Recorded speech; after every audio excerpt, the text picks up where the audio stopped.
Mungkinkah anda rasa sedih tengok baki hutang masih tinggi sementara nilai harga rumah anda makin jatuh? Ini dinamakan situasi negative equity, di mana baki hutang contohnya RM380,000, nilai pasar rumah katakan RM370,000. Dalam keadaan ini, anda seolah-olah menang sorak kampung tergadai.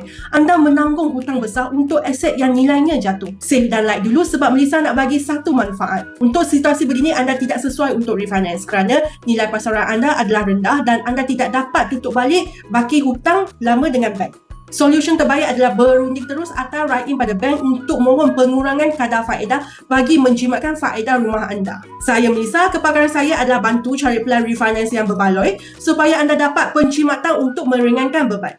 Melissa nasihatkan supaya anda fokus membayar lebihan pokok, capital repayment bagi menurunkan baki hutang dengan lebih cepat. Bila baki hutang jauh lebih rendah dari nilai rumah, maka masa itu anda bukan lagi dalam negative equity dan mungkin masa itu anda boleh pertimbangkan untuk refinance rumah. Jangan panik bila harga rumah jatuh.